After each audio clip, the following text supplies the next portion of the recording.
double angle identities. So the double angle identities, just more identities we haven't learned yet, are these guys right here. Now all of this is in your formula sheet. So thank goodness for that.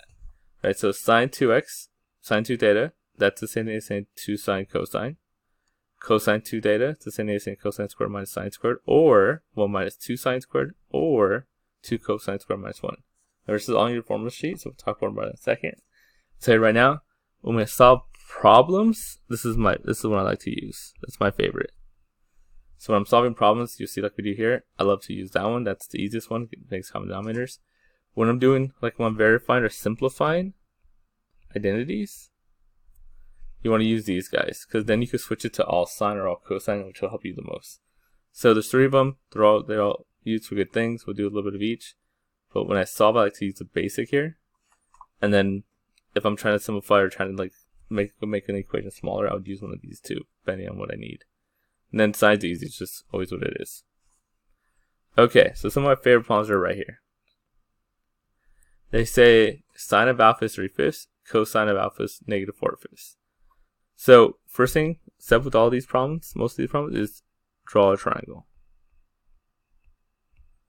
in correct quadrant. So I want to draw a triangle in the correct quadrant. So here, all students take calculus. Now I gotta watch out what quadrant I'm in. Sine is positive, that only happens at A and S, so you're in quadrant 1 or 2. But then look at cosine, it's negative. Cosine's positive at A and C, but it's negative over here. Since sine is positive up here and cosine's negative there, it must be sine. So the triangle to draw should be in triangle 2.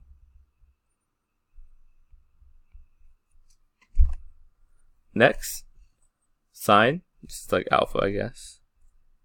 Sine is 3/5, so SOHCAHTOA. Opposite is 3, hypotenuse is 5. So here's my angle, opposite will be over here, hypotenuse will be right there. Cosine, SOHCA, A over H, so my adjacent's negative 4, my hypotenuse is 5. Now that negative, it can actually go anywhere, 4 to the 5, but here's a general rule, right? For triangles, hypotenuse is always positive. And if you look here, you're going to the left. That's why this is negative. And then if you want, and we went up, that's positive. Hypotenuse is always positive by default. Now they want us to find out what sine of 2a is. So, oof. So sine of, that's also bad. Last try. There we go. Ish. So sine of 2 alpha. We're going to use a double angle form. My least favorite thing to do here is people give me sine of 2 alpha. They just plug 3/5 into here. That's not what that is. This is an angle. I don't know what the angle is. It's alpha. So you can't just plug it in. That's what alpha, sine of alpha equals. So you can't plug it in. What you do is you rewrite this. So using this double angle sine formula right here. So we're going to write that as 2 sine theta alpha cosine alpha. Right? So I see this double angle formula. I rewrite it. I get this. And then now, what's sine of alpha? Well, they may tell us right here actually, but sine is 3/5. So I'll make that 3/5. And then cosine, again, I could actually then draw it. They told us right here it's negative 4/5. So just realized I need to draw it, but still helps later on. Now you have to do is multiply this all together. I found it helps if you press the 2 over 1 in the front. So now you know, oh, okay, all the numerators get multiplied together. 2 times 3 times negative 4. So 6 times negative 40 is negative 24. Now the denominators get multiplied together. 1 times 5 times 5 is 25. And that's the proper answer. So I like to put the 2 over 1 so I just know, okay, this gets multiplied and this gets multiplied. And that's my answer. So, right, so step 1, draw a triangle in the correct quadrant, if needed, I guess. Step 2, kind of fill out the sides with this. And then step 3, just answer the questions. So that was sine. Now let's do B, cosine 2 theta. Alpha. I keep on saying theta. That's ugly cosine 2 alpha. Now that's the thing where so you can use either one of these, they're all the same. Anytime I solve a question like this, I love to use the first one there. So cosine squared, you'll see why in a second, minus sine squared. So that is just cosine, which is negative 4/5 squared, minus sine, which is just 3/5 squared. The reason I love this one because after you plug it in, you sub it in, you square both sides, you get 16 over 25 minus 9 over 25, and you already have a common denominator. Perfect. So my answer here is just 7 over 25. Oh, love that formula. Makes things so much easier. And then finally, it wants to find tan of 2 alpha. Now here's the problem. You notice I didn't give you tan here. They don't give you tan. How do you find tan? Don't forget our first rule, first identity, which is tan of alpha equals sine over cosine. So tan of 2 alpha would equals sine 2 alpha over cosine 2 alpha. And lucky for us, classic IB, they already gave us those values. Sine is negative 24 over 25, and cosine is 7 over 25. Remember, I kind of did it for a second there, but remember, if you're like, oh, complex fraction, that's ugly. It's actually not. Let's make this a divide sign. This is negative 24 over 25 divided by 7 over 25. And we all know how to divide fractions, multiply by the reciprocal. So, negative 24 over 20, on the right hand side, 24 over 25 times 25 over 7. These reduce, and I just get negative 24 over 7.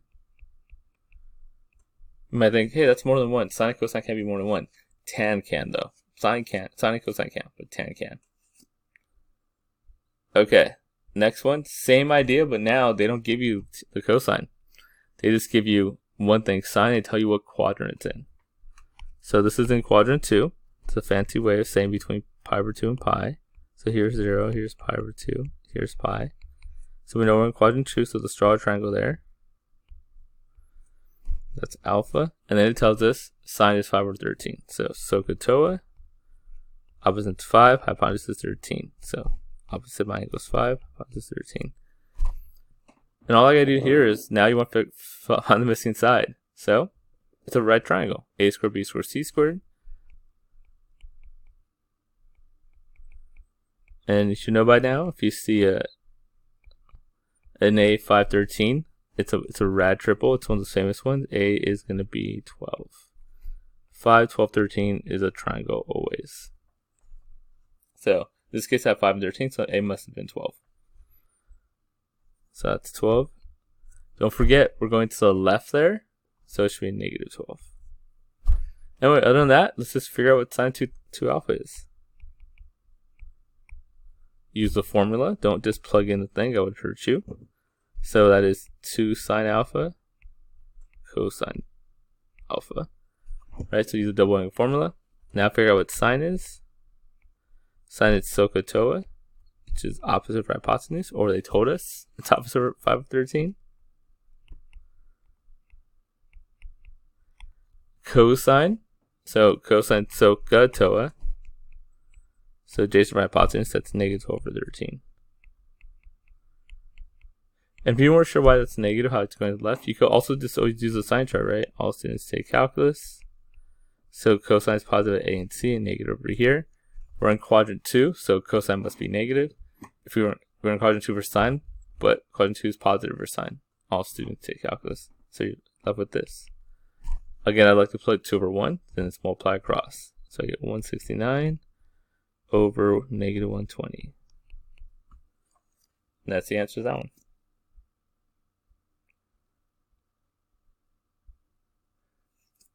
Next is the same idea. There's only one small change here. Actually, a couple small changes here. First, they tell you alpha is acute. That's a fancy way of saying quadrant 1, right? Acute's less than 90, quadrant 1's between 0 and 90. So hence, quadrant 1. If they say obtuse, that means quadrant 2. Obtuse is between, obtuse is bigger than 90. Quadrant 2 is between 90 and 180. So now let's look at this actual problem. If alpha is acute, and cosine 2 alpha is 3/4, find the exact values of cosine and sine. So there's a difference. Right? They didn't just give us a sine or a trig function. They give us a more complex trig function, cosine 2 alpha. So if you remember what I said earlier, there's actually 3 cosines. There is cosine squared minus sine squared. There's 1 minus 2 sine squared. And then there's 2 cosine squared minus 1. All equal cosine 2 alpha. So in this case, they're all going to equal 3/4. If I want to figure out what cosine is, probably you don't want to use the top one in this case because you're solving and like you have a cosine sign, that doesn't help you. If I'm trying to solve this, if I'm trying to solve for cosine, I probably want something that has a cosine in it. So I'm going to use this guy. And that'll get me 2 cosine squared x minus 1 equals 3/4. Alright, now it's just a math problem. I'm going to add 1 divided by 2. Common denominator. And I get some, probably need more space. 2 cosine squared x equals 7/4. Take the square root of both. We'll divide by 2 first, sorry. Pro tip again. I don't like to divide by 2 when I have a fraction on that side. I'm going to multiply by a reciprocal instead. So these cancel out. I get cosine squared x equals 7/8. Then you just gotta get rid of that square. Let's square root it. And this leaves me with cosine x. I guess cosine alpha I should be putting. Equals radical 7/8. You can put plus or minus if you want. Sorry, I shouldn't say that. If you put plus or minus, in this case it's actually wrong. Because they tell us alpha is acute. So that means it's in quadrant 1. Right, because it's an acute angle. So all students take calculus. In quadrant 1, everything is positive. So my cosine should be the positive version of this. So cosine alpha of rad 7/8. Or if you want, rad 7 over rad 8. You can reduce it if you want, but IB won't take away or add points if you reduce it. So will that take it away if you get it wrong when you reduce it. They don't add any extra points for reducing. And then from here I can do sine of alpha. Now, a couple ways to do it. If you know cosine of alpha equals rad 7/8, we can do it like before, make a triangle, quadrant 1. Cosine, so ka, is a radical 7, so right here, over radical and rad 8. Then you can do Pythagorean to find out what this guy is, which looks worse than it actually is. I think it's actually one of the easier ones. Rad 7 squared plus, let's say, a squared equals rad 8 squared. Well, when you square and square root cancel out, you just get 7 plus a squared equals 8. A squared equals 1. Square root it, a equals plus or minus 1, but since we're in quadrant 1, positive 1. So that's what my opposite side is. So you can do it that way. You could try to figure out that one. We'll finish off in a second. Or you could just do what we did before. Change cosine 2 alpha to the sine version of it and set it equal to 3/4. Solve for sine. That also works. I'm going to finish this up this way. Since we're doing sine, SOHCAHTOA, TOA, opposite over hypotenuse. So 1 over rad 8. And just like I said before, IB does not mark you down for the radical denominator. Let's move on to how to simplify using double angle identities. So it's a little tricky. So we have 3 sine theta cosine theta. So only double angle identity that's close to that is sine 2 theta equals 2 sine cosine. So this is almost like that, just has a 3 instead of 2.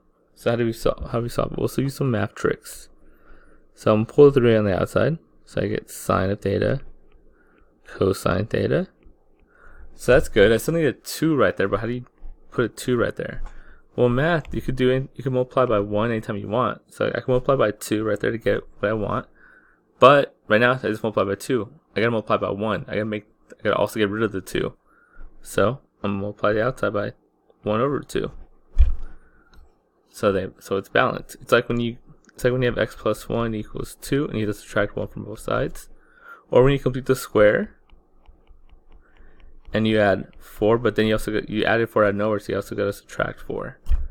So kind of the same idea. This is a little different because it's an equal sign, but if you just have one value, if you multiply by 2, you better divide by 2 at the same spot or similar spot. So this right here, that is sine 2 theta. So I have 3/2 on the outside and sine 2 theta on the inside, and that's what they're looking for. I want you to simplify it using double angle identity. So I separated 3 from the sine and cosine because I needed 2 there. Multiply by 2, but to make it balanced, divide by 2. And you get this. Next one's slightly different tact. So cosine 2b it's already in there right there, right? This right there is double angle identity. So we gotta change that to something else we want to use. So remember, that has 3 options. You could do cosine squared minus sine squared. You could do 1 minus 2 sine squared. You can also do 2 cosine squared minus 1. Any one of those would be acceptable. In this case, I don't know, I'll try the cosine one, I guess. Keep it all in the family. So there's a 4 on the outside. 2 cosine squared b minus 1.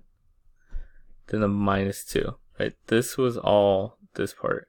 So 4 on the outside is a minus 2 on that outside. Then I simplify. Distribute by 4. So I get 8 cosine 2b minus 4 minus 2. Or 8 cosine squared b minus 6. And that's the idea. Okay, let's talk about how to solve some of these using doubling identities. So, similar idea. Now, you see the sine 2x? Well, I can't have that. I can't solve with that. So, if it was by itself, I could, because then I just ignore it for a while. Put a u there. But in this case, when it's more trig functions, you just gotta rewrite it.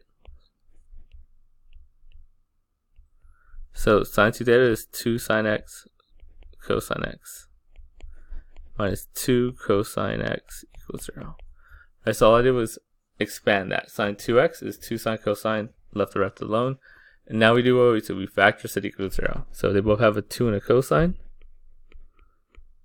And left with sine of x minus 1 equals 0. Split and solve. 2 cosine x equals 0. It's one of these critical points here. So this is 0 and 2 pi. That is 1, 0. This is pi over 2, and that's 0, 1. This is pi, negative 1, 0. And 3 pi over 2, 0, negative 1. Now, cosine is the xy, so I want the 0 to be on the x. So pi over 2 and 3 pi over 2 are the right answers.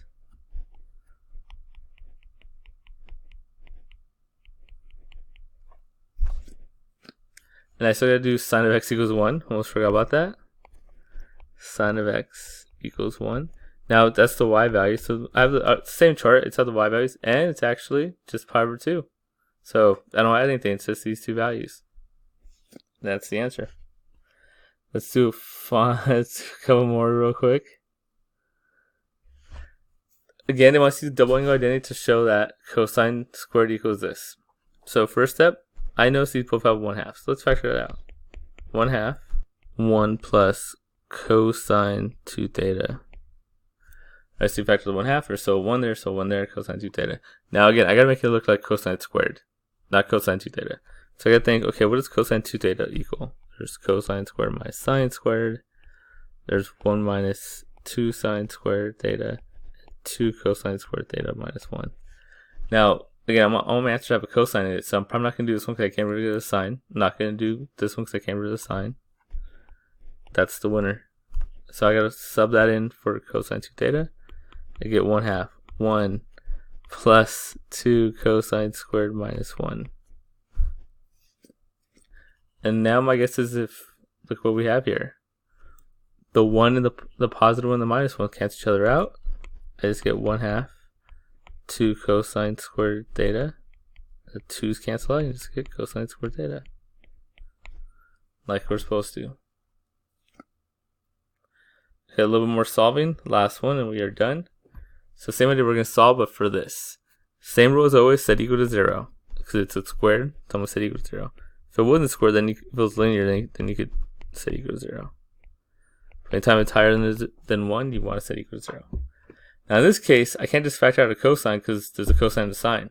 You gotta play with the sine. I can't do anything with the sine. Sorry, you gotta play with the cosine squared. I can't do with the sine, it's bare. But cosine is squared. And that's the formula I know, we just talked about it. That is 1 minus sine squared theta. There's a 2 up front from right there. And I got minus 3 sine x equals 0. Now all we do now is simplify like before. So we get 2 minus 2 sine theta squared theta minus 3 sine x, or theta equals 0. Again, theta is just a variable. I should be using theta on all these. I put x, it's a bad habit. So now I gotta factor this. I'm gonna rewrite it. I don't like, notice me, I don't like having a negative square, so I'm just gonna move it all over and get this 2 sine squared theta plus 3 sine of x theta minus 2. This middle one looks bad. That should be plus 3 sine data. Right, so that's what I get. I gotta factor it like always. I like to pretend it's an x squared instead of a sine. So you just factor that real quick. Negative 4x squared. I think we just went like this already. So plug it in. 2x squared plus 4x minus 1x minus 2. These have a 2x in common. X plus 2. Always bring down the middle sign. Negative 1. They have a negative 1 in common, so divide by it. Negative 2 by negative 1 is positive 2. Hey, these match. X plus 2. 2x minus 1 equals 0. And as we talked about before, sine of x plus